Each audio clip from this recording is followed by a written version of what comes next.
Welcome to ACS Police Crime Squad Online Portal News. यासाठी आजची पत्रकार परिषद इथे आयोजित केलेली आहे. या स्थानिक स्वराज्य संस्थाच्या निवडणुकीच्या दृष्टीने आपल्याशी संवाद साधावा व आपल्या माध्यमातून सर्व माहिती मतदार, इच्छुक उमेदवार, राजकीय पक्ष व इतर संबंधितांपर्यंत पोहोचावी या उद्देशाने ही पत्रकार परिषद आयोजित केलेली आहे.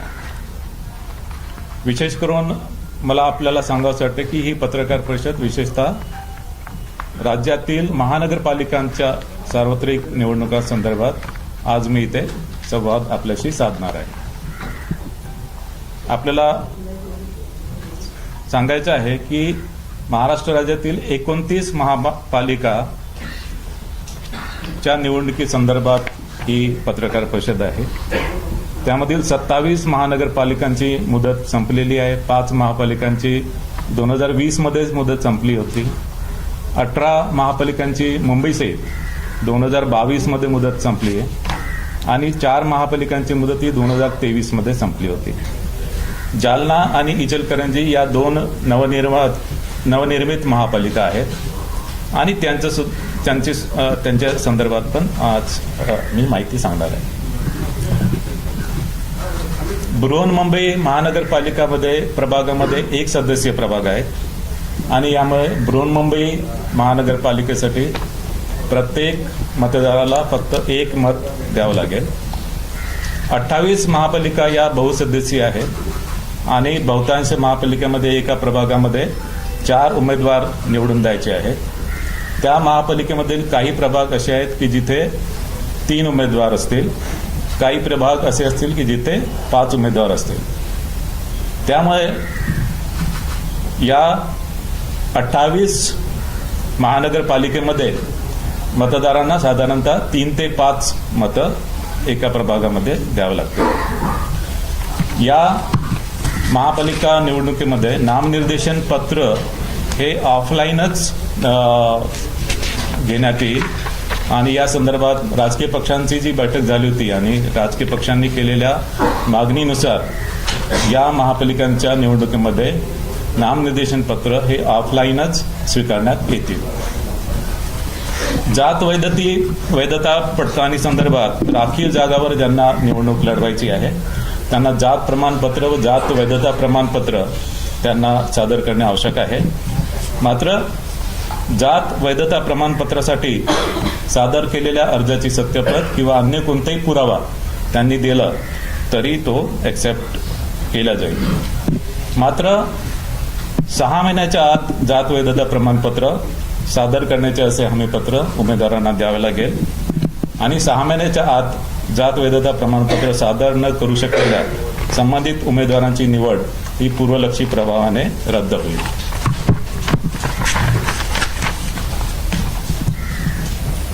या निवडणुकीमध्ये एकूण मतदार हे 3,48,78,017 असणार आहे. त्यापैकी पुरुष मतदार 1,81,93,666 असतील. स्त्री मतदार 1,66,79,755 असतील आणि इतर मतदार 4,590 असतील. या निवडणुकीमध्ये 39,147 इतके मतदान केंद्र निश्चित करण्यात आलेले आहे. ही निवडणूक इलेक्ट्रॉनिक वोटिंग मशीनच्या माध्यमाने घेतली जाईल आणि त्यासाठी कंट्रोल युनिट 43,958 असतील. बॅलेट युनिट 87,916 असतील. बृहन्मुंबई महानगरपालिकेसाठी मतदान केंद्र एकूण 10,111 मतदान केंद्रे निश्चित करण्यात आलेली आहेत. यामध्ये बृहन्मुंबई महानगरपालिकेसाठी कंट्रोल युनिट 11,349 असतील. बॅलेट युनिट 22,698 असतील. या निवडणुकीसाठी जी मतदार यादी वापरणार आहोत त्यासाठी 1 जुलै 2025 ही अधिसूचित केलेल्या दिनांकाला असलेली मतदार यादी यासाठी वापरत आहोत आणि 1 जुलै 2025 ही मतदार यादी ही प्रभागनिहाय विभाजित करण्यात आलेली आहे आणि ही मतदार यादी ही भारत निवडणूक आयोगाकडून घेतलेली मतदार यादी असल्यामुळे या मतदार यादीमधील कुठलेही नाव डिलीट करणे किंवा कुठलेही नाव त्यामध्ये ऍड करणे याचे अधिकार राज्य निवडणूक आयोगाला नाही आहेत. मात्र चुकीने एका प्रभागामधील मतदार दुसऱ्या प्रभागामध्ये जर गेले असतील ते बदल करण्याचे अधिकार आहे. टंकलेखनामधल्या किंवा लेखनिकांच्या काही चुका असतील त्या सुद्धा दुरुस्त करण्याचे अधिकार आहेत. आणि विधानसभाच्या मतदार यादीमध्ये नाव आहे मात्र प्रभागनीय मतदार यादीमध्ये नाव नाही आहे ते सुद्धा नावं संमलित करण्याचे अधिकार असतील. या निवडणुकीसाठी मतदार यादीमधील संभाव्य दुबार मतदारांची ओळख केलेली आहे आणि संभाव्य दुबार मतदार यांच्या नावासमोर डबल स्टार असं त्यावर मार्क करण्यात आलेलं आहे. आणि संभाव्य दुबार मतदारांच्या संदर्भात जी प्रक्रिया आहे की संभाव्य दुबार मतदारांमध्ये महापालिका आयुक्तांच्या मार्फत संभाव्य दुबार मतदारांच्या घरी जाऊन सर्वेक्षण केलेले आहे आणि त्यामध्ये दुबार मतदारांना विचारून तो कुठल्या मतदान केंद्रावर मत देईल या संदर्भात त्याच्याकडून लिहून घेण्यात आलेलं आहे आणि त्या मतदान केंद्राच्या व्यतिरिक्त इतर कोणत्याही मतदान केंद्रावर त्याला मतदान करू दिलं जाणार नाही.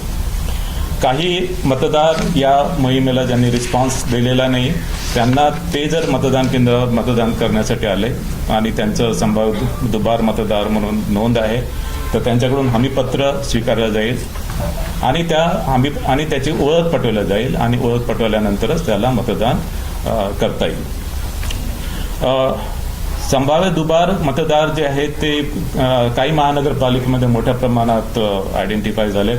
उदाहरणार्थ बृहन्मुंबई महानगरपालिकेमध्ये साधारणतः 11 लाखाच्या जवळपास संभाव्य दुबार मतदार होते.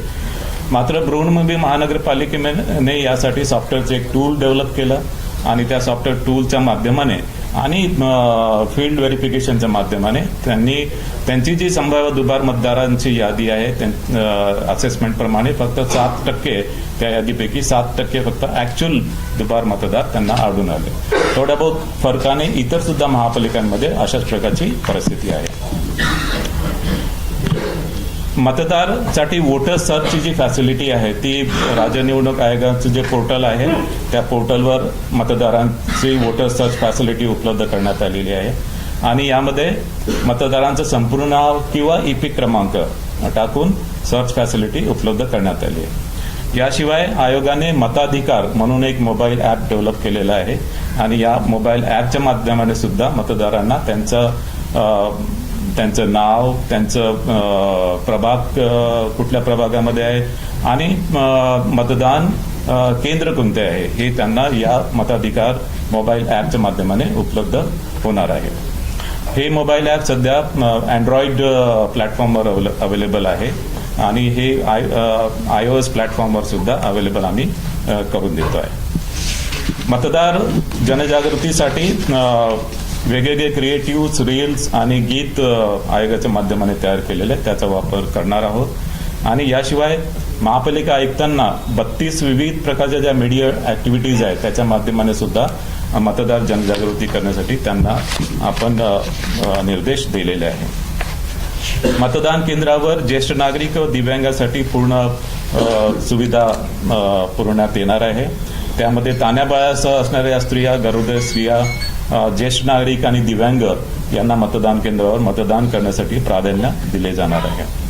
प्रत्येक मतदान केंद्रावर रॅम्प आणि व्हीलचेअर जिथे आवश्यक असेल ती व्यवस्था करण्यात येणार आहे आणि प्रत्येक मतदान केंद्रावर जे अश्युअर्ड मिनिमम फॅसिलिटीज आहे त्याच्यामध्ये विजेची व्यवस्था आहे, पिण्याचं पाणी आहे, सावलीची सुविधा आहे, शौचालयाची व्यवस्था आहे, या सुविधा उपलब्ध आहे.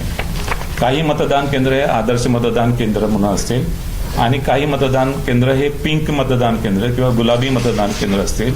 या मतदान केंद्रामध्ये मतदान केंद्रातील सर्व अधिकारी कर्मचारी, सर्व सुरक्षा कर्मचारी हे महिला असतील. या निवडणुकीसाठी निवडणूक निर्णय अधिकारी म्हणून 290 अधिकाऱ्यांची नेमणूक करण्यात आलेली आहे आणि सहाय्यक निवडणूक निर्णय अधिकारी म्हणून 870 अधिकाऱ्यांची नेमणूक करण्यात आली आहे. याशिवाय या निवडणुकीसाठी 1,96,605 इतके कर्मचारी निश्चित करण्यात आलेले आहे. प्रचार कालावधी संपल्यानंतर मुद्रित, इलेक्ट्रॉनिक आणि समाज माध्यमाद्वारे प्रचारविषयक जाहिराती प्रसारित करता येणार नाही. या निवडणुकीसाठी मतदान समाप्तीच्या 48 तास अगोदर प्रचारावर निर्बंध राहणार आहे.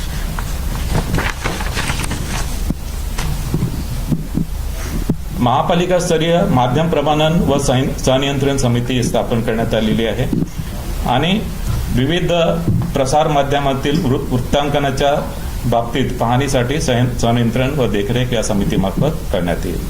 राज्यस्तरीय माध्यम प्रमाणन व संनियंत्रण समिती सुद्धा स्थापन करण्यात आलेली आहे.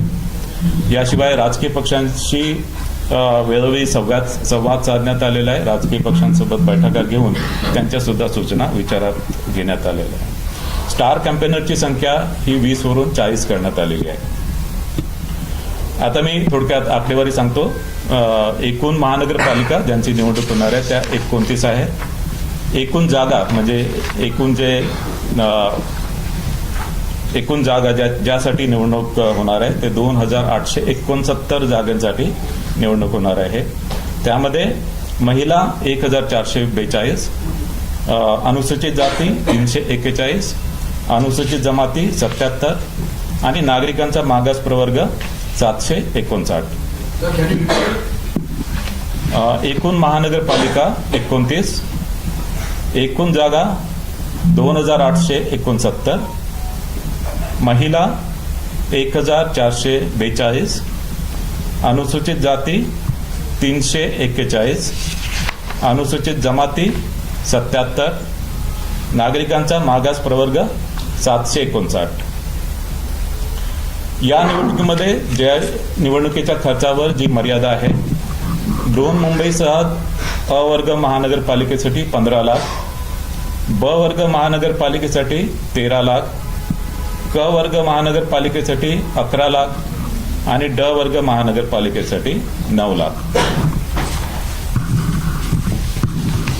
आजपासून संबंधित सर्व 29 महानगरपालिका क्षेत्रात आचारसंहिता लागू करण्यात आली आहे आणि जरी आचारसंहिता या 29 महानगरपालिका क्षेत्रापुरती जरी असेल तरी या महानगरपालिका क्षेत्राबाहेर जर एखादी घटना किंवा एखादा कार्यक्रम किंवा एखादी घोषणा अशा प्रकारे करण्यात आली की जी महानगरपालिकेच्या मतदारांवर प्रभाव करणारी आहे तर त्यावर सुद्धा आचारसंहिता लागू होणार आहे.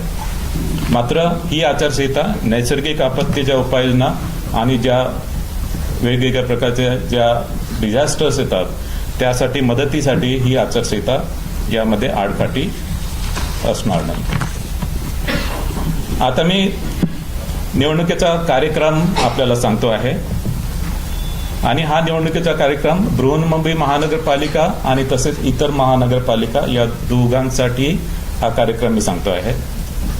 नामनिर्देशन पत्र स्वीकारणे याचा कालावधी आहे 23 डिसेंबर ते 30 डिसेंबर 2025. 23 डिसेंबर ते 30 डिसेंबर 2025. नामनिर्देशन पत्र स्वीकारण्याचा कालावधी 23 डिसेंबर ते 30 डिसेंबर 2025. नामनिर्देशन पत्राची छाननी होणार आहे 31 डिसेंबर 2025. नामनिर्देशन पत्राची छाननी 31 डिसेंबर 2025. उमेदवारी माघारीची मुदत असणार आहे 2 जानेवारी 2026.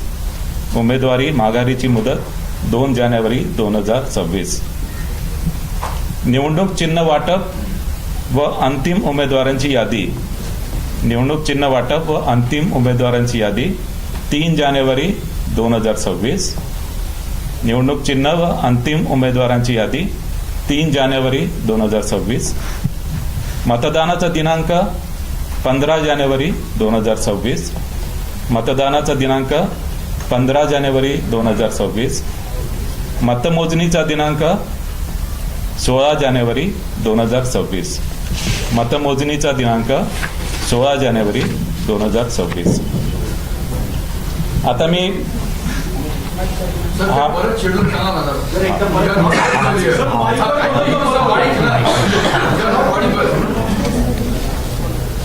निवडणुकीचा कार्यक्रम मी पुन्हा एकदा सर्वांना सांगतोय आणि हा निवडणुकीचा कार्यक्रम बृहन्मुंबई महानगरपालिका व इतर महापालिका या दोघांसाठी मी सांगतोय, दोघांसाठी डेट्स जे आहेत त्या डेट्स मी आपल्याला सांगतोय. नामनिर्देशन पत्र स्वीकारणे, नामनिर्देशन पत्र स्वीकारणे 23 डिसेंबर ते 30 डिसेंबर 2025. नामनिर्देशन पत्र स्वीकारणे 23 डिसेंबर ते 30 डिसेंबर 2025. नामनिर्देशन पत्राची छाननी, नामनिर्देशन पत्राची छाननी 31 डिसेंबर 2025. उमेदवारी माघारीची मुदत, उमेदवारी माघारीची मुदत 2 जानेवारी 2026. उमेदवारी माघारीची मुदत 2 जानेवारी 2026. निवडणूक चिन्ह वाटप व अंतिम उमेदवारांची यादी, निवडणूक चिन्ह वाटप व अंतिम उमेदवारांची यादी 3 जानेवारी 2026. निवडणूक चिन्ह वाटप व अंतिम उमेदवारांची यादी 3 जानेवारी 2026.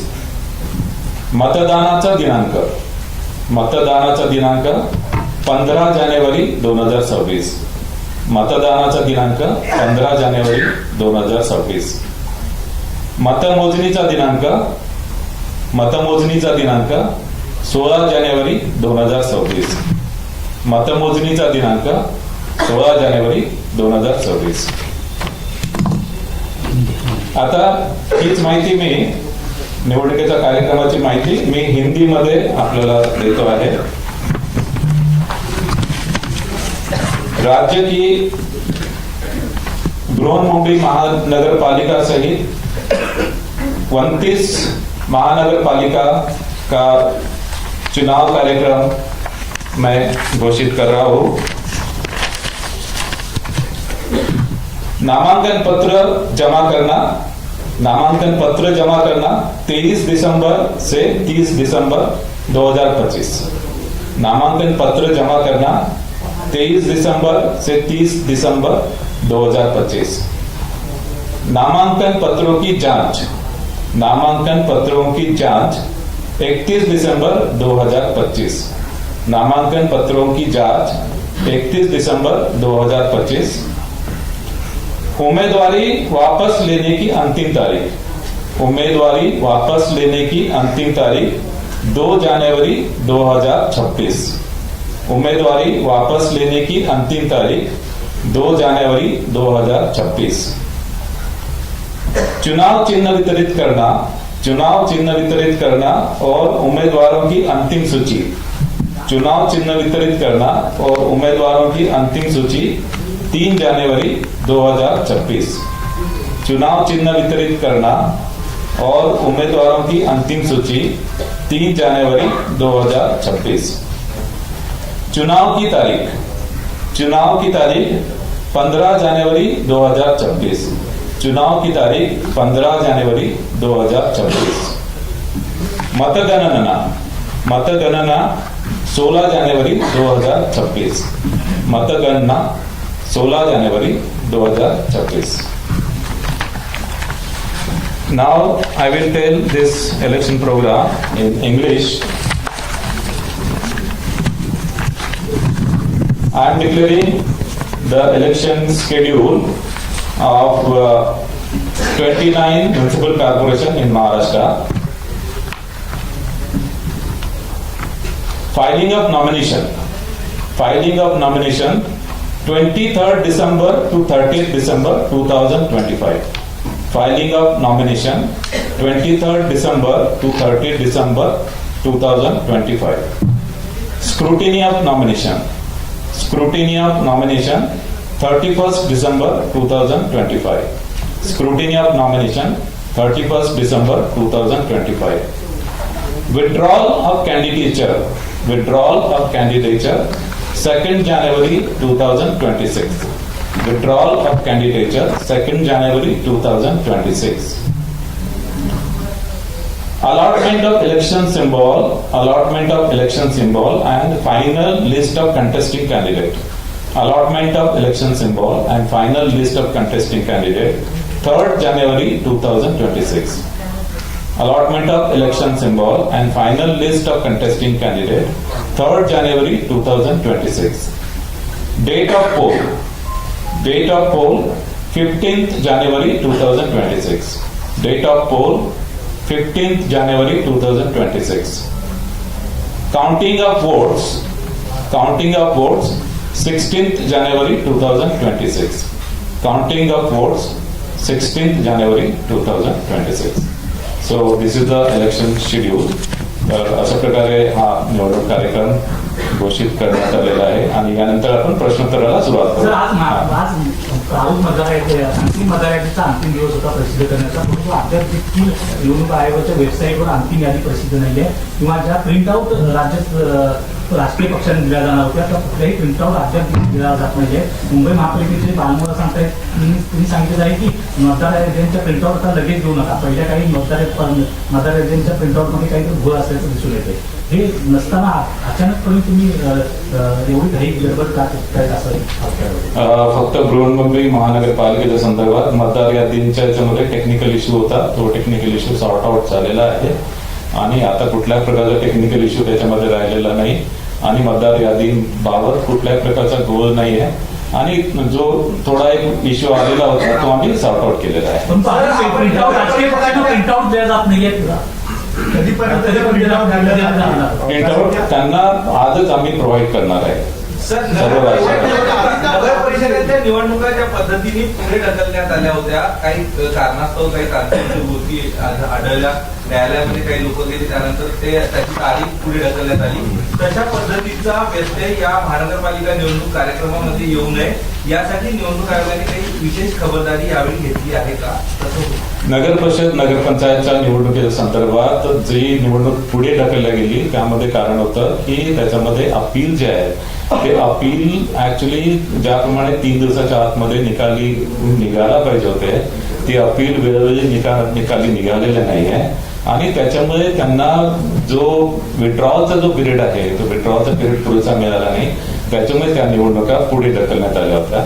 यामध्ये नगर परिषदेमध्ये 6,800 जागांसाठी निवडणूक होती आणि जी निवडणूक पुढे ढकलण्यात आली ती 154 जागांसाठी, ती फक्त 2% जागांसाठी ती निवडणूक पुढे ढकलण्यात आली होती. महानगरपालिकेच्या संदर्भात कुठल्याही प्रकारचा कायदेशीर विषय आहे किंवा कुठल्याही प्रकारचा याच्यामध्ये अॅनोमली होणार नाही याची पूर्ण आम्ही दक्षता घेतली आहे आणि पूर्ण दक्षता घेऊनच हा कार्यक्रम आम्ही जाहीर केलेला आहे.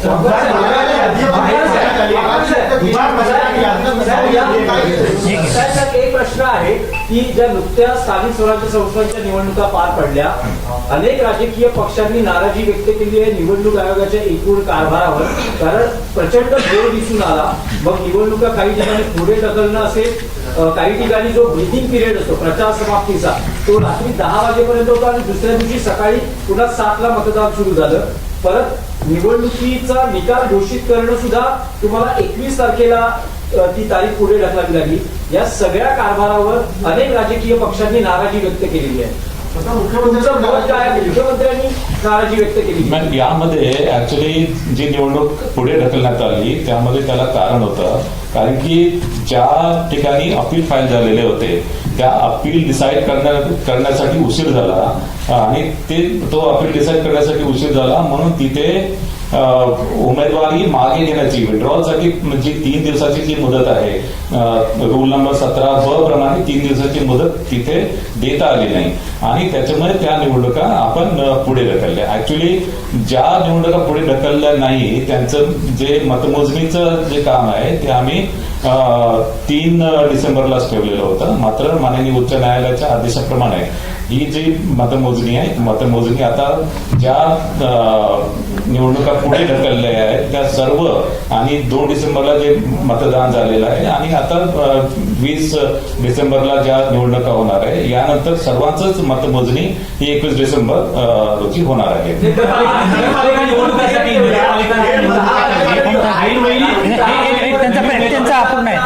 रात्री 10 वाजेपर्यंत आदल्या दिवशी रात्री 10 वाजेपर्यंत प्रचाराचा तुम्ही कालावधी ठेवला आणि सकाळी 7ला मतदान जो ब्रीदिंग पिरियड होता त्यावरही आक्षेप नाही. ब्रीदिंग पिरियड जो आहे त्याच्यामध्ये कारण की या ज्या आम्ही निवडणुका घेतो या जे संबंधित जे कायदे आहेत संबंधित अधिनियम आणि कायदे नियम आहेत त्याप्रमाणे घेतो. आता नगर परिषदच्या कायद्यामध्ये अशी तरतूद आहे की ऍक्च्युअली प्रचार जो आहे प्रचार आदल्या दिवशीपर्यंत तो करता येतो, म्हणजे मतदानाच्या दिवशी प्रचार करता येत नाही पण आदल्या दिवशीपर्यंत प्रचार करता येतो. त्याच्यामुळे आदल्या दिवशी 10 वाजेपर्यंत त्या संदर्भात आपण आदेश काढलेले होते. मात्र आता महानगरपालिकेच्या निवडणुकीमध्ये जे महानगरपालिका अधिनियम आहे किंवा बृहन्मुंबई महानगरपालिका अधिनियम आहे त्याच्यामध्ये मतदान समाप्तीच्या 48 तास अगोदर हा प्रचार संपला पाहिजे. 48 तास अगोदर. त्याप्रमाणे प्रत्येक कायद्यामध्ये वेगवेगळी तरतूद आहे आणि त्यामुळे ती प्रोव्हिजन वेगवेगळ्या स्थानिक स्वराज्य संस्थांच्या निवडणुकीसाठी वेगवेगळी लागू होते. आज के दिन में 29 कॉर्पोरेशन का फाइनल वोटिंग लिस्ट पब्लिश होने वाला था. अगर इसके बाद भी डुप्लीकेट वोटर्स या एक वोट से दूसरे वोट में वोटर्स पाए जाते हैं तो वो प्रोसेस होगा क्या, वो करेक्शन होता रहेगा? नहीं, देखो इसमें आज एक्चुअली फाइनल वोटर लिस्ट भी होगी तो भी मतदान केंद्र की जो लिस्ट है, मतदान केंद्र की लिस्ट है 20 दिसंबर को ये मतदान केंद्र की लिस्ट उसमें फाइनल होगी और उसके बाद में यानी मतदान केंद्र वाइज जो वोटर लिस्ट है वो 27 दिसंबर को होगी. 27 उसकी डेट 27 दिसंबर है. तो ये जो दुबार मतदार एक्चुअली उसमें अगर दुबार मतदार नहीं है तो उसका जो डबल स्टार जो है तो डबल स्टार निकालने की जो प्रक्रिया हम 27 दिसंबर तक कर सकते हैं. 27 दिसंबर और 27 दिसंबर के बाद भी अगर दुबार मतदार अगर कुछ हमें दिखाई दिए कि जो दुबार नहीं है तो जो प्रिसाइडिंग ऑफिसर के पास जो इलेक्ट्रोल रोल देंगे उसको mark copy of electoral roll है उसमें रिकॉर्ड करेंगे. अचानक नोटिफिकेशन काढण्याची परंपरा जी आहे ती नगरपालिका निवडणुकामध्ये पाहायला मिळाली. खास करून डमी उमेदवाराच्या संदर्भात एकच सूचक असताना आणि तुम्ही कॉलम 1चाच दिलेला असताना अचानक तुम्ही शेवटच्या दिवशी ज्या दिवशी छाननी आहे त्या दिवशी सांगता की तुम्ही 5 सूचक पाहिजे. ते अचानक जे नोटिफिकेशन जे आहे ती यावेळी खंडित होणार आहे का आणि अचानक नोटिफिकेशन काढणे या संदर्भात राजकीय पक्षांसोबत बैठक झाली आणि जे काही आम्ही क्लॅरिफिकेशन दिलेले होते क्लॅरिफिकेशन ऍक्च्युली राजकीय पक्षांनी किंवा उमेदवारांनी ज्याप्रमाणे आमच्याकडे रिप्रेझेंटेशन केलेलं होतं त्या रिप्रेझेंटेशन अनुसार आम्ही आमचं जे इन्फरन्स आहे त्या इन्फरन्स प्रमाणे आम्ही मार्गदर्शन केलं होतं. या निवडणुकांमध्ये विशेषतः डमी उमेदवारांच्या बाबतीत किंवा आपण ज्याला पर्यायी उमेदवार राजकीय पक्षांशी 2 दिवसाआधीच बैठक झालेली आहे. त्यांना जी रूल्स आहे ते रूल्स आम्ही समजून सांगितलंय. त्याच्यामध्ये त्यांचं समाधान झालेलं आहे आणि त्यामध्ये कुठल्याही प्रकारचा बदल किंवा कुठल्याही प्रकारचं आम्ही या संदर्भात डेव्हिएशन करणार नाही. एक मिनिट त्यांचा राहू द्या. मतदार याद्यांमधल्या घोळासंदर्भात अनेकदा तुमच्या भेटी घेतलेल्या आहेत. त्यात अनेक राजकीय पक्ष आहेत. अशा सगळ्या राजकीय पक्षांचं निवडणूक आयोगाचं समाधान केलं आहे का आणि आज पत्रकार परिषदेतून तुम्ही आश्वस्त करू शकता का या राजकीय पक्षांना की हे सगळे मतदार याद्यांमधले घोळ मिटवण्यात आलेले आहेत? राजकीय पक्षांची बैठक मी निवडणूक घोषित करण्यापूर्वी केली. त्यासाठीच मी राजकीय पक्षांचा विश्वास संपादन करूनच ही निवडणूक घोषित केलेली आहे. त्यांना दुबार मतदारांबाबत माहिती दिली. त्यांना वोटर सर्च बाबत अनेक शंका कुशंका होत्या त्या सुद्धा त्यांना पोर्टलवर त्यांना पूर्ण दाखवण्यात आला. वोटर सर्च फॅसिलिटी त्यांना दाखवण्यात आली. मताधिकार ऍप त्यांना दाखवण्यात आलेला आहे आणि त्यानंतर बृहन्मुंबई महानगरपालिकेने जे दुबार मतदारांची जे टूल्स डेव्हलप केलं आहे ते टूल सुद्धा त्यांना दाखवलं. त्या टूल बद्दल पण ते पूर्ण समाधानी झालेले आहे आणि हे टूल इतर सुद्धा महानगरपालिकांमधून वापरा अशा प्रकारचं रिकमेंडेशन त्यांनी केलेलं आहे.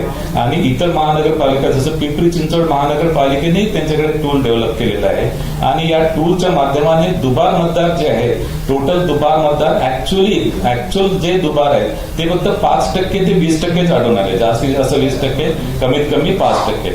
बृहन्मुंबई महानगरपालिकेच्या बाबतीत ते फक्त 7% आढळून आले आहे.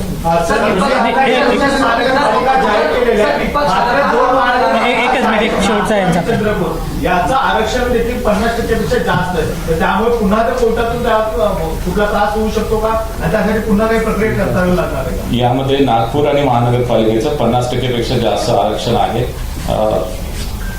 यामध्ये माननीय सर्वोच्च न्यायालयाने जे आदेश दिलेले आहे सर्वोच्च न्यायालयाने आदेश दिलेले आहे की जरी ज्या महानगरपालिकांचं आरक्षण 50%च्या वरती जरी जात असेल तरी त्यांच्या निवडणुका तत्काळ कंडक्ट करण्याचे त्यांनी निर्देश दिलेले आहे आणि या सर्व निवडणुका या माननीय सर्वोच्च न्यायालयाच्या अंतिम आदेशाच्या अधीन असते. एक मिनिट त्यांचा राहू द्या. वोट चोरी हुई है विधानसभा चुनाव में, इस टाइम में भी विपक्ष जो है लगातार ये आरोप लगा रहा है कि कहीं ना कहीं ये जो इलेक्शन यादी है उसके अंदर कहीं ना कहीं घोटाला है और उसके अंदर पूरी क्लियरेशन के बाद ही कहीं ना कहीं चुनाव किया जाए। तो क्या पूरी चीज प्रक्रिया जो है पूरी कर ली गई है? देखिए, ये जो एक्चुअली जो वोटर लिस्ट जो है, वोटर लिस्ट हम 1 जुलाई 2025 की जो वोटर लिस्ट है, वो actually election commission of India की जो वोटर लिस्ट है वही हम यूज कर रहे हैं। इसमें अभी दोबारा मतदार को हमने आइडेंटिफाई किया, उसके ऊपर कार्यवाही चालू है और इसमें और एक ऐसी आपत्ति है कि एक्चुअली जैसे नवी मुंबई महानगर पालिका में एक ऐसा हमको इसमें रिप्रेजेंटेशन आया था कि महापालिका आयुक्त है, महापालिका आयुक्त के घर में 150 मतदार दिखाई दिए, लेकिन एक्चुअली उसमें हमने उसका इन्वेस्टिगेशन किया। उसमें ऐसा है कि वहां पे जो सेक्शन एड्रेस है वो सेक्शन एड्रेस एक्चुअली वो एक्चुअल वोटर का एड्रेस नहीं होता है। सेक्शन एड्रेस एक लैंडमार्क टाइप का होता है, उसमें 2-3 लैंडमार्क ऐसे उसमें मेंशन होता है और वो एक्चुअली सेक्शन एड्रेस के अगेंस्ट में वो 150 मतदार उसमें निकले थे। यानी ऐसा नहीं कि हर मतदार का जो एड्रेस है वो महानगर पालिका आयुक्त का निवास स्थान ऐसे नहीं था, वो एक है। दूसरा ऐसा उसमें और एक एक्चुअली इसमें रिप्रेजेंटेशन आया था कि वहां पे नवी मुंबई महानगर पालिका में टॉयलेट में एक्चुअली 10 मतदार दिखाई दिए, लेकिन एक्चुअली वो जो टॉयलेट की जो बिल्डिंग थी, टॉयलेट की बिल्डिंग के ऊपर फर्स्ट फ्लोर और सेकंड फ्लोर वहां पे एक्चुअली लोग रहते थे और वहां पे तब वो रजिस्ट्रेशन हुए थे और इसके कारण वो एक्चुअली टॉयलेट का एड्रेस वो टॉयलेट के ऊपर रहते थे फर्स्ट और सेकंड फ्लोर, बाद में वो वहां से निकल गए। एक मिनिट, बाकीच्यांना पण थोडंसं विचारू द्या, थोडंसं सरकारी अफसर जो होते हैं जो आपकी रियायत दी गई है उससे ज्यादा भी समय तक टिके रहते हैं। चुनाव का जब ऐलान होता है तो इंटरनल ट्रांसफर होता है, घूम फिर के वो तो वहीं रहते हैं। तो क्या ये ईमानदारी से ये चीज पर अमल किया जा रहा है कि आपने जो गाइडलाइंस उन अफसरों की नियुक्ति को लेकर बनाई है? नहीं, अफसर के नियुक्ति के लिए गाइडलाइंस है और एक्चुअली जो अफसर उसको जो 5 साल हो गया है, कुछ केस में 3 साल, कुछ केस में 5 साल, तो उनको वहां पे हमने तबादला करने का पॉलिसी है और उसके अनुसार राज्य सरकार ने उनका तबादला किया है। नागरिक पक्षाने ईबी फॉर्म दिलेले आहे, त्या ईबी फॉर्म मध्ये जे नमुना आहेत त्यामध्ये म्हटलं गेलेलं आहे की कुठल्याही महापालिकांमध्ये थेट महापौर पदाची निवडणूक नाही आहे, परंतु आता तुम्ही जे ईबी फॉर्मचं नमून दिलं गेलं आहे त्यामध्ये थेट महापौर म्हणजे महापौर पदासाठीच देखील नाव लिहिलेलं आहे। नाही, चुका नाही आहे, कारण की हे जे सर्व नियम अधिनियम राज्य शासन करतो। आता याच्यामध्ये नगर परिषदेमध्ये कधी नगराध्यक्ष पद असते, कधी निघून जाते, त्याच्यामध्ये हे बदल होत राहतात आणि तसंच म्हणजे महापौर पद जे आहे ते कधी डायरेक्ट इलेक्शन होईल, कधी होणार नाही आणि त्याच्यामुळे तो जो नमुना जो आहे तो यथास्थिती महापौर जर असेल तर तो महापौरासाठी वापरला जाईल, कारण की हे जे नियम अधिनियम हे आमच्या हातामध्ये नाही आहे, हे ऍक्च्युली राज्य सरकार। आता नगराध्यक्षाच्या बाबतीत कधी नगराध्यक्षाची डायरेक्ट निवडणूक होत होती, कधी नगराध्यक्ष ऍक्च्युली त्यानंतर इनडायरेक्ट त्याचे इलेक्शन होत होतं आणि त्याच्यामुळे फॉर्मॅट जे आहे ते फॉर्मॅट आपले युनिफॉर्म असायला पाहिजे, एकच फॉर्मॅट असायला पाहिजे, त्याच्यामुळे ती प्रोव्हिजन केलेली आहे। एकच मिनिट अभी तक डुप्लीकेट वोटर्स का टोटल नंबर आ चुका है। मैंने आपको बताया डुप्लीकेट वोटर्स जो है, डुप्लीकेट नहीं, दुबार वोटर्स जो है, मैंने संभाव्य दुबार on end around 15 lakh, on end around 15 lakh, उसमें से ये 15 लाख ऑल ओवर महाराष्ट्र की फिगर बताओ, उसमें से मुंबई का जो है, मुंबई का 11.5 लाख अकेला मुंबई का, और उसमें 11.5 लाख में मुंबई ने जो एक्सरसाइज किया है उसमें वो एक्सरसाइज में उनको ऐसा दिखाई दिया है कि एक्चुअल दुबार जो है वो सिर्फ 70,000 to 80,000 है। 31 जानेवारीपर्यंत स्थानिक स्वराज्य संस्थांच्या निवडणुका पूर्ण होतील का सर्वोच्च न्यायालयाने दिलेल्या निर्णयानुसार? आणि दुसरं, यामध्ये फेरमतदान जर करायची गरज पडली तर त्याची तारीख कशी स्पेसिफिक असेल का? यामध्ये बघा 31 जानेवारी 2026 पर्यंत सर्व निवडणुका घ्यायच्या आहेत। आम्हाला नगर परिषद नगर पंचायतच्या निवडणुका ऍक्च्युली मोस्टली 90% आम्ही घेतलेलं आहे, आता 10% शिल्लक आहे, ते आपण 20 तारखेला घेणार आहे आणि 21 तारखेला निकाल लागणार आहे। सेकंड, एक minute let me complete. Second, महानगरपालिकेचं जे आहे, महानगरपालिकेचं आताच आपण घोषित केलेलं आहे, ते सुद्धा 31 जानेवारीच्या आधी होईल। आता जिल्हा परिषद पंचायत समितीच्या बाबतीत माननीय सर्वोच्च न्यायालयाने आदेश दिलेला आहे की फक्त ज्या जिल्हा परिषद पंचायत समिती याचं रिझर्वेशन जे आहे 50%च्या आतमध्ये जिथे आहे तिथेच तुम्ही घ्या. आता या जिल्हा परिषद पंचायत समिती ज्याच्यामध्ये रिझर्वेशन 50%च्या आतमध्ये आहे त्या फक्त 12 जिल्हा परिषद आहेत आणि या 12 जिल्हा परिषदचं नियोजन आम्ही करतो आहे. आमची अडचण आहे की या निवडणुका जसं विधानसभा लोकसभेच्या निवडणुका असतात त्याच्यापेक्षा खूप कॉम्प्लेक्स या निवडणुका असतात. याच्यामध्ये एकेका प्रभागामध्ये 4 उमेदवार आपल्याला निवडून द्यायचा असतो. नगर परिषद नगरपंचायतमध्ये 1 अध्यक्ष आणि 2 मेंबर निवडून द्यायचा आहे. जिल्हा परिषदमध्ये एक गटासाठी आणि 1 गणासाठी आणि या इतक्या कॉम्प्लेक्स असल्यामुळे फार मोठ्या प्रमाणात आपल्याला अधिकाऱ्यांची गरज भासते. आणि आता ज्या जिल्हा परिषदा या 50%च्या आतमध्ये आहे या अशा जिल्हा परिषद आहे तिथे महानगरपालिका सुद्धा आहे आणि त्याच्यामुळे आणि या बहुतांश पश्चिम महाराष्ट्र, कोकण आणि संभाजीनगर मधील काही जिल्हे यामध्ये येत आहेत आणि त्याच्यामध्ये त्या जिल्ह्यामध्ये महानगरपालिका सुद्धा असल्यामुळे आम्हाला अधिकाऱ्यांची जी कमतरता आहे अधिकाऱ्यांची कमतरता भासते. त्याचं नियोजन आम्ही करतोय. एकदा अधिकारी आम्ही 1-2 दिवसामध्ये पुन्हा बसणार आहे विभागीय आयुक्तांसोबत बैठक घेऊन आणि अधिकारी उपलब्ध झाल्याबरोबर आम्ही त्या सुद्धा निवडणुका आम्ही या 12 जिल्हा परिषद निवडणुका सुद्धा आम्ही घोषित करू आणि 31 जानेवारीपर्यंत आम्हाला करावंच लागेल. निवडणूक घ्यायची गरज पडली तर तारखेची तिथे आता जी घोषित केली त्यामध्ये यामध्ये काय असतो की फेर निवडणूक जर एखाद्या पोलिंग स्टेशन मध्ये समजा काही इश्यू आला आणि तिथे त्या पोलिंग स्टेशन मधला जर पुन्हा निवडणूक जर घ्यायची असेल तर आपण ऍक्च्युअली मतमोजणी जी आहे ते मतमोजणी आपली सुरू असते आणि मात्र आपण दुसऱ्या दिवशी त्या ठिकाणी त्या पोलिंग स्टेशनवरचा आपण पोलिंग घेतो. सर ये सभी 29 कॉर्पोरेशन अभी भी लिस्ट फाइनल कर रही है तो ऐसे में आपको लगता नहीं कि इलेक्शन आज ही अनाउंस करना जल्द पाएगी?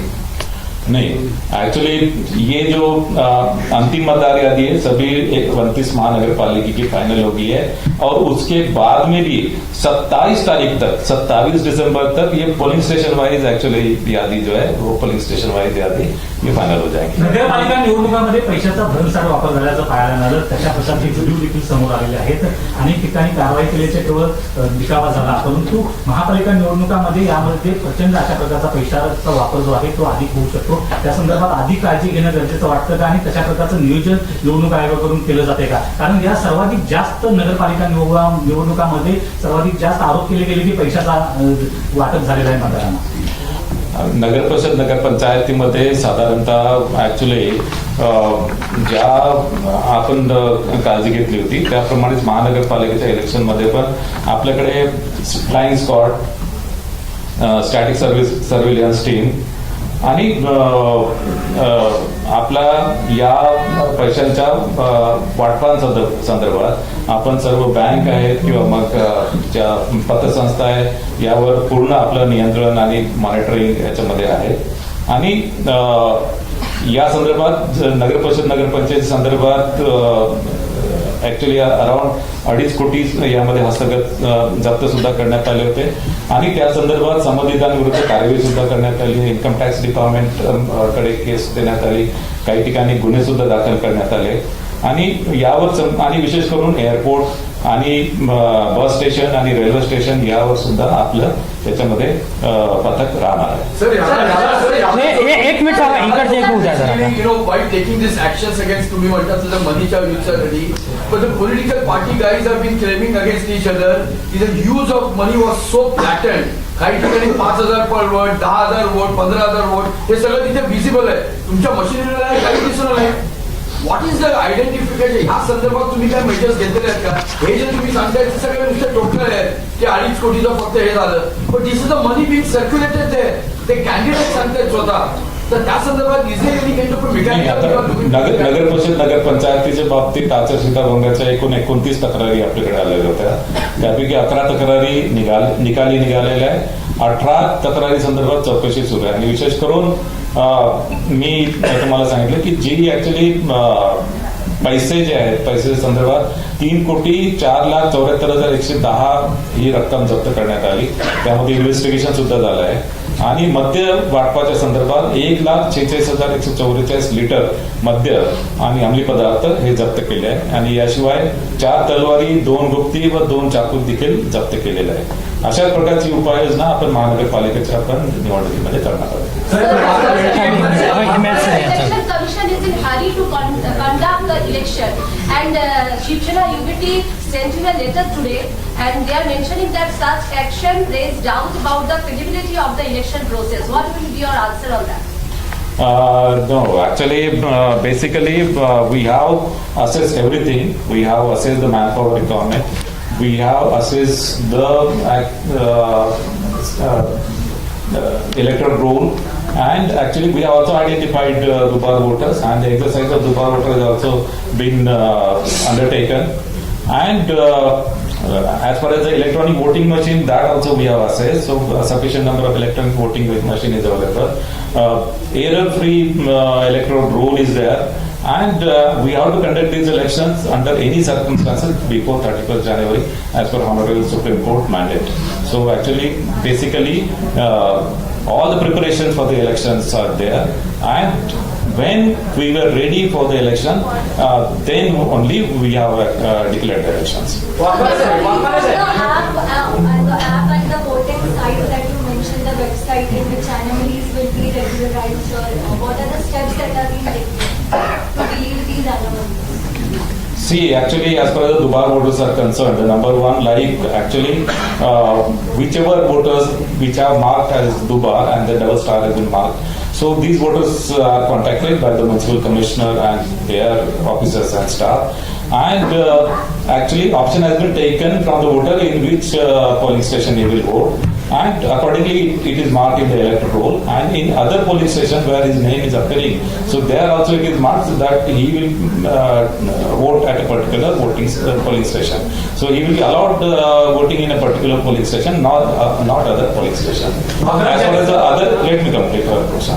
So as far as the other voters are concerned who have not responded, so there in that case, if those voters come for voting at the polling station, then Hami Patra will be taken from those voters, and on the basis of that Hami Patra and on the basis of preliminary inquiry by the presiding officer, he will be allowed to vote. So we will be taking action against hate speech. Everyone's talking about Muslim mayor. So once this thing starts, the process starts, will you be taking strong action against this? Yeah, definitely. Actually, there has been committee formed, so which actually during my briefing I have told you about the committee, and that committee is actually formed under the chairmanship of municipal commissioner. And also, if it involves more than one municipal corporation, there is also state level committee which is actually headed by my secretary of the State Election Commission. So these committees are empowered to take action against such incidents. मकर संक्रांतीची सुट्टी आहे, त्यानंतर 15 जानेवारीला परत मतदान आहे. सलग सुट्ट्या लागल्यामुळे या मतदान प्रक्रियेवर मतदानासाठी जास्त लोक येतील असं वाटतंय, फरक पडेल असं वाटतं, कारण शुक्रवारी मोठी घेऊन लोक सुट्ट्या घेऊ शकतात. ऍक्च्युली या सर्व गोष्टी कन्सिडर करून आणि ज्या दिवशी ऍक्च्युली जास्तीत जास्त मतदान होईल हे याचा अभ्यास करूनच आम्ही 15 जानेवारी ही डेट फायनल केलेली आहे.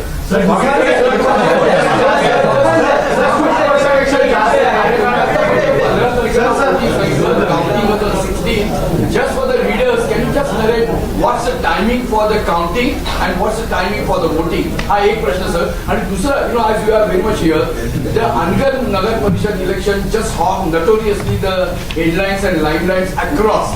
So can you just tell us what's the reality, how it has been handled by the State Election Commission, the local officers, and if to avoid such kind of this notorious experience, what are the other steps being taken by ACC?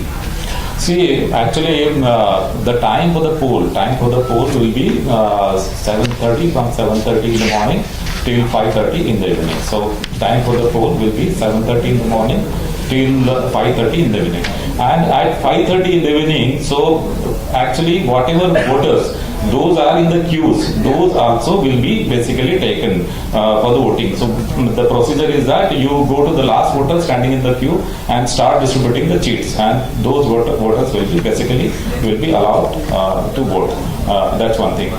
Second thing, as far as the Angar Nagar Panchayat is concerned, so there were actually complaints about filing of nomination. So there was actually allegations that pressure has been put on that candidate, and that candidate is getting prevented from filing of nomination. So we actually take swift action. So we discussed with the collector and SP, and collector SP provided lot of security to the candidate, and she was able to file the nomination. So now, but during the scrutiny of the nomination, her nomination was rejected, and actually the scrutiny of nomination is basically a quasi-judicial process, and that only can be challenged in the civil court.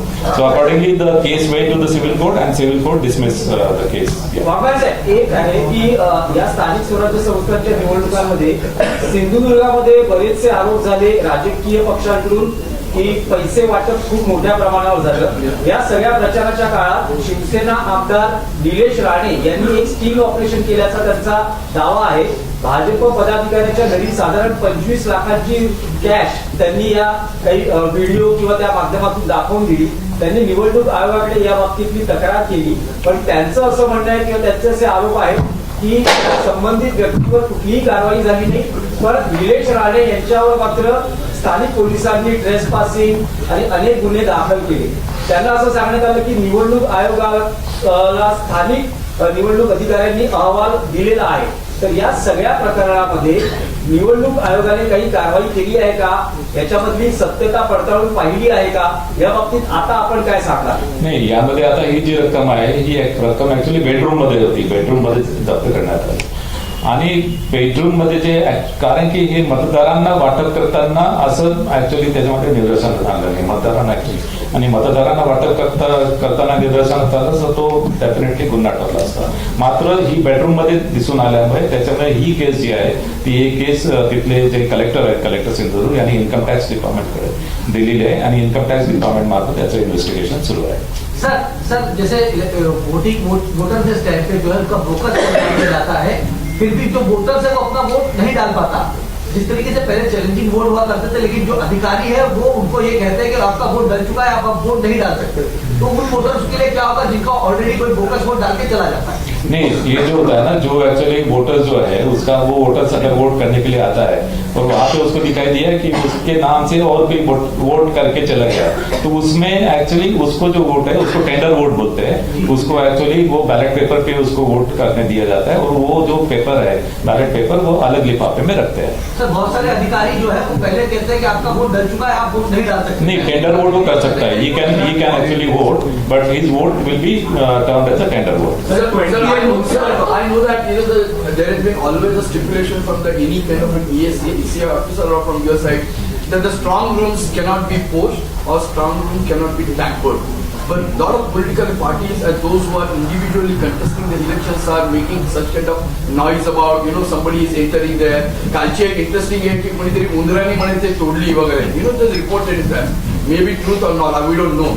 So, can you just tell us what are the arrangements being made basically to keep this entirely secure and have a total safety around this entire strong room? So we have taken sufficient measures for the security of the strong room. Number one, the CCTV cameras. So CCTV cameras have been installed, and since actually the electronic voting machine has to keep for a very long time. So the polling was on 2nd, and then actually counting is on 21st. So actually we ensured that these CCTV cameras have got sufficient memory space, and wherever the memory space was not sufficiently available, there we have directed the returning officer to install additional new cameras there so that sufficient memory space is available. And in some of the places, candidates have also put up their CCTV cameras.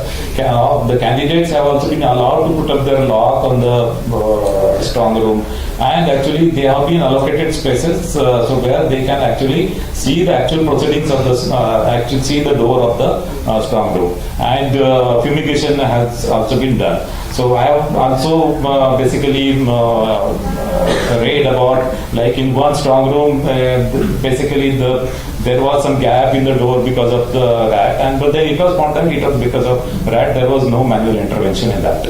व्हीव्हीपॅटच्या संदर्भात या निवडणुकीत VVPAT वापरले जाणार नाही, विशेष कारण व्हीव्हीपॅटच्या संदर्भात जे आहे, कारण की ही ऍक्च्युली मल्टी मेंबर इलेक्शन असल्यामुळे आता सध्या जे व्हीव्हीपॅटचं जे डिझाईन आहे ते व्हीव्हीपॅटचं डिझाईन फक्त सिंगल मेंबरसाठी आहे.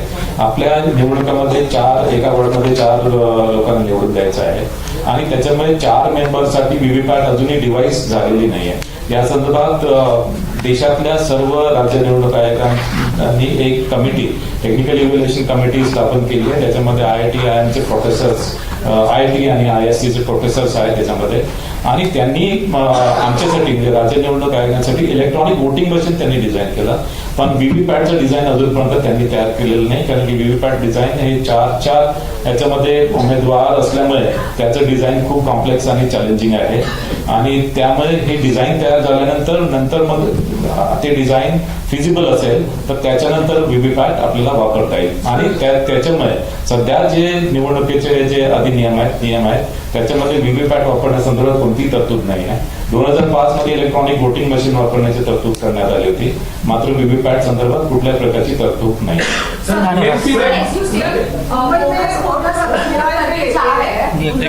एक मिनट अगर वोटर्स फोटो वोट करके जा रहे हैं तो टेंडर वोटिंग प्रोसेस से जो एक्चुअल कैंडिडेट है वो वोट कर सकता है, बट उसने तो वोट कर दिया है. अभी हाउ वुड यू नो कि वो कौन सा वोट है जो आपको डिस्कार्ड करना है? क्योंकि बहुत सारी ऐसी सीट्स होती है जहाँ पर 1-2 वोट से कैंडिडेट जीत जाता है.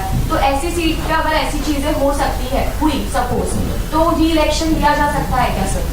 नहीं, देखो actually basically normally the margin will not be that much, like only 1 or 2 voters, but normally the margin, let us say,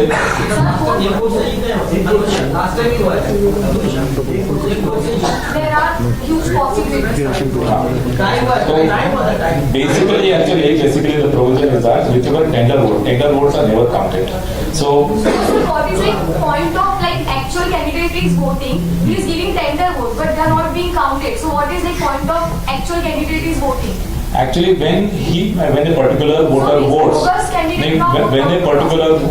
votes, so basically which voter as against the tender vote has voted, that's actually difficult to find out. So basically the electronic voting machine will indicate how many total number of votes and how many votes has been polled by each of the candidates. That only information will be available. So but how are you finding this bogus voters? So basically bogus voter never vote करते. See, there is a provision for the bogus voter. So when the voter comes, then suppose if the polling agents are there, so polling agent also are safeguards.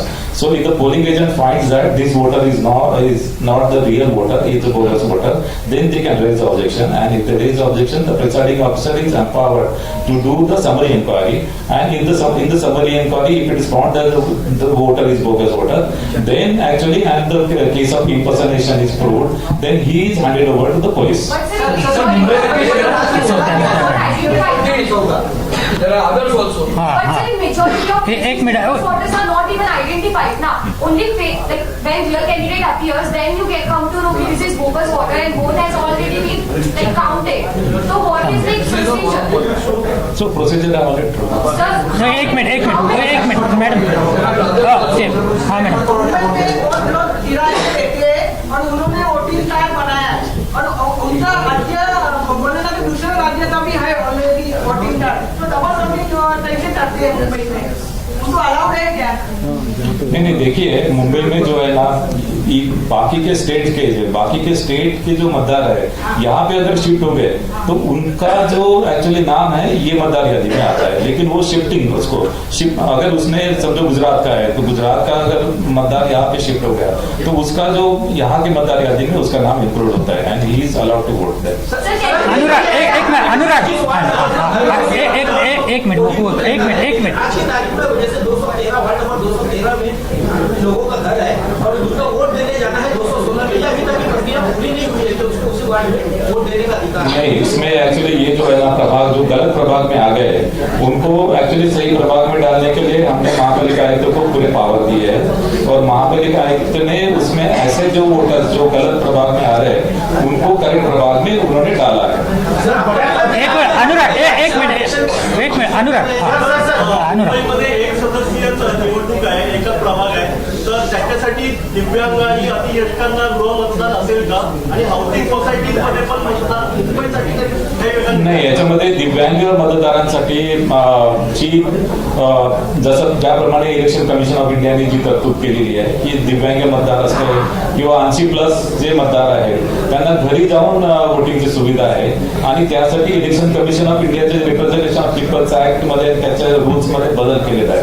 मात्र स्थानिक स्वराज्य संस्थांच्या निवडणुकीमध्ये अशा प्रकारचा बदल केलेला नाही आहे आणि याशिवाय स्थानिक स्वराज्य संस्थांच्या इलेक्शन मध्ये मॅन पॉवरचा पण थोडं कमतरता आहे आणि त्याच्यामुळे घरी त्या मशीन्स नेऊन त्याच्यामध्ये वोटिंग करणं हे शक्य नाही. कारण की आता यामध्ये मुंबईमध्ये तर एकच आहे उमेदवार निवडून द्यायचा आहे, पण बाकी महापालिकेमध्ये 4-4 उमेदवार निवडून द्यायचे आहे आणि त्याच्यामुळे कंट्रोल युनिट आणि 4-4 असं बॅलेट युनिट जे आहे ते घरी नेऊन देणं पण शक्य होत नाही. त्याप्रमाणे नियमामध्ये तरतूद नाही आहे. मात्र या 80+ जे मतदार आहेत आणि जे दिव्यांग मतदार आहेत त्यासाठी मतदान केंद्रावर संपूर्ण सुविधा आपण दिलेली आहे. मतदान केंद्रावर त्यांना ऍक्च्युअली आपण प्रायोरिटी देणार आहे आणि प्राधान्य देऊन त्यांना मतदान करण्यासाठी संधी आपण देणार आहोत. याशिवाय तिथे व्हीलचेअरची व्यवस्था सुद्धा करणार आहोत आणि रॅम्पची व्यवस्था तर प्रत्येक मतदान केंद्रावर आहेच. गणेश शेवटचा गणेश एक मिनिट गणेश गणेश सर, पोलिसांच्या पदव्या बऱ्याचशा रखडलेल्या पाहायला मिळतात कारण की पोलिसांचा महत्वाचा रोल असतो या सगळ्या संदर्भामध्ये आणि पोलिसांच्या बदल्या रखडलेल्या 3 वर्षापेक्षा जास्त कार्यकाळ एकाच ठिकाणी आहे तर त्यांच्या बदल्या करण्यासाठी राज्य सरकारला घेऊन सांगितलेलं आहे काही पत्र वगैरे व्यवहार केला आहे? ऑलरेडी पत्रव्यवहार आम्ही जुलैमध्ये सर्व पत्रव्यवहार केलेला आहे. याशिवाय उद्या डीजी साहेबांना मी बोलवलं आहे आणि डीजींसोबत सुद्धा मी याचा आढावा घेणार आहे आणि यामध्ये असं काही राहून गेलं असेल तर त्यासुद्धा बदल्या मी ताबडतोब करायला सांगितलं. हाँ एक मिनट मैडम उनको पूछना है, आप बोलिए आप.